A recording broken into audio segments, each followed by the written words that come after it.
Hey guys, it's a quick video on how to convert various forms of audio and video to other forms of various audio and video, basically converting media from one format to the other using a freeware tool called Super.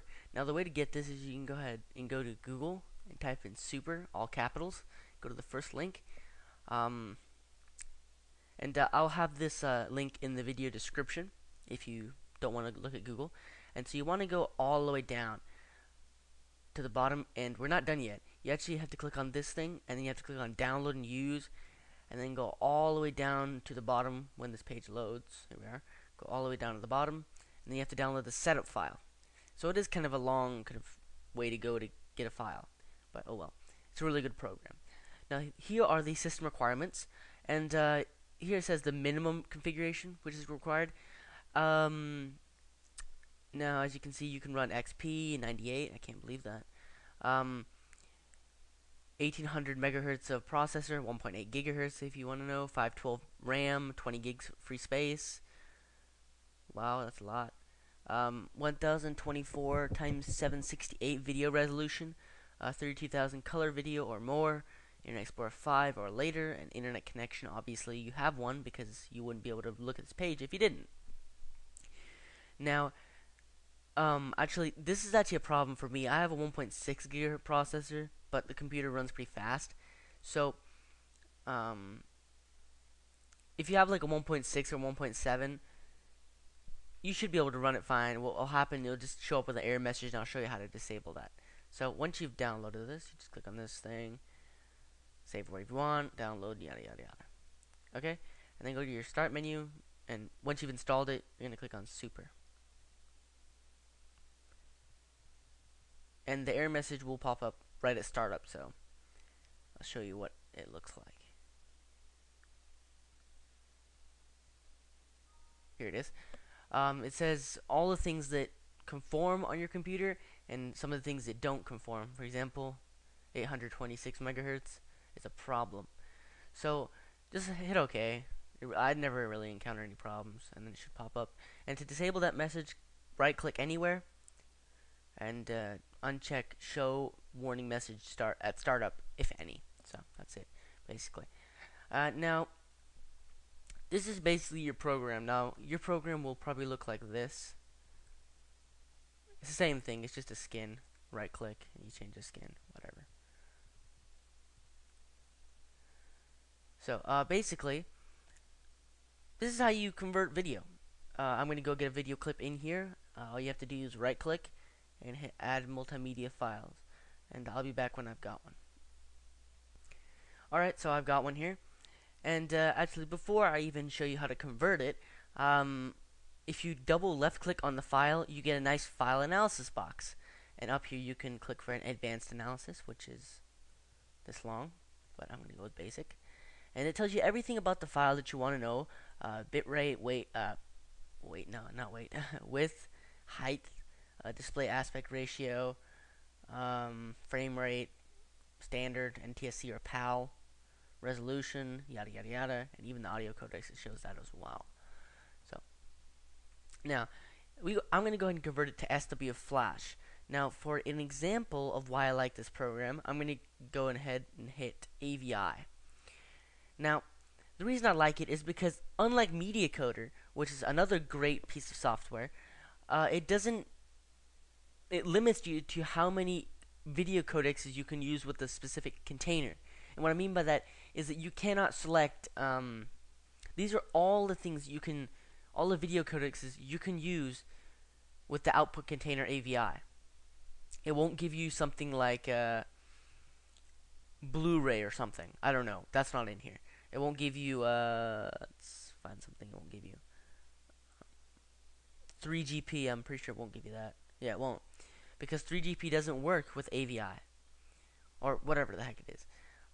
So it only gives you things that will work with the specific container. Same with the audio. For example, these are all the ones that will work with AVI. So again, we're going to go back to Flash. And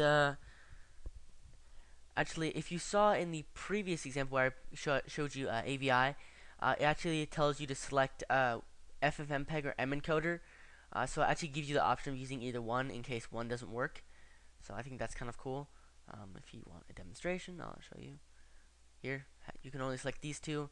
That's what it tells you, so always follow these directions. For Flash, it doesn't let you choose anything. So now I've discussed this top portion, I need to discuss this. Now what this is basically Direct Show is kind of a filter used by Windows Media Player. It says it all in the description. Just hover over it. And you should only use this when the input file is playable in Windows Media Player. WMV, so it's obviously playable. So you always want to check that. It gives you better encoding, I think. Now, video scale size, I think this is pretty self-explanatory. 320 by 240. Aspect ratio, this will automatically conform to the aspect ratio, or the aspect ratio will already be selected when you select this usually. For example, yep, okay. Frames per second, this is where the file analysis box comes in. You want to double left click and check the frames per second. Mine's is 29.97. So I'm gonna hit 29.97. You don't want to change this unless you know what you're doing. Bitrate determines the quality. It tells you here higher bitrate, higher quality, lower bitrate, lower quality, smaller file. Now please do note, this actually has a constraint for Flash. It won't let you go above 3600 for any size. I'm not sure if that does it for everything. I don't think so, but Flash is a very kind of substandard format. It's not really used in DVDs or anything because it's not that good. And these are some other options you can check. Sampling rate, YouTube's around this. One channel, 64 kilobits. We'll just put it to 32. And that's basically it. And one thing to note, because this is a Windows Media Player, it uses Windows Media Audio. If this was an MPEG file and was using MPEG-2 audio, remember that. This won't encode to Flash. For some reason, Flash doesn't encode, and I'll show you an example later in this video. So let's go ahead and encode. And one more thing before you even hit that button. To determine where you're going to save the file, you have to right-click again, anywhere, doesn't matter, and click on Output File Saving Management, and basically select where you want the output files to go. Okay, and so I'm going to go encode. It's going to show up in the desktop. And with Flash, you can choose SWF or Flash. They're both, as you can see. And I'm going to type in Hello YouTube. Oops, not that. Hello YouTube.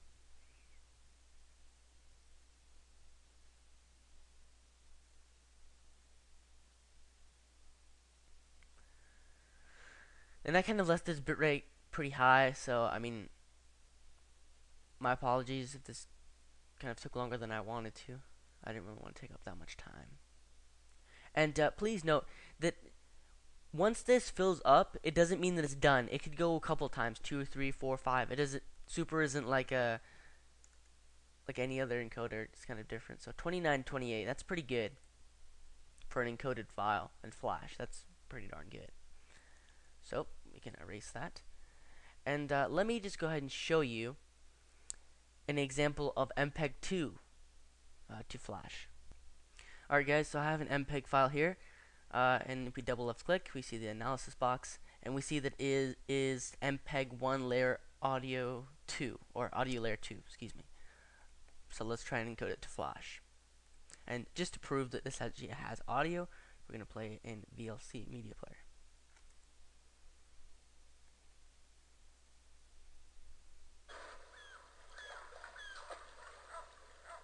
Hope you all can hear that.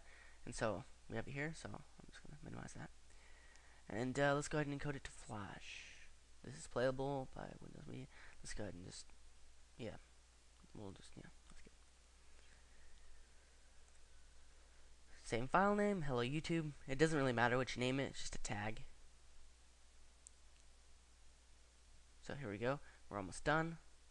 And I'm almost out of time. Okay, and let's go ahead and see if it works. The audio works.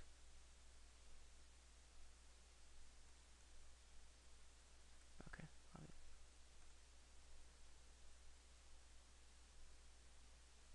As you can hear, or as you can't hear, there's no audio, so be careful with that. So thanks for watching. Please rate, comment, subscribe if you like this video, and check out my other videos. Thanks again.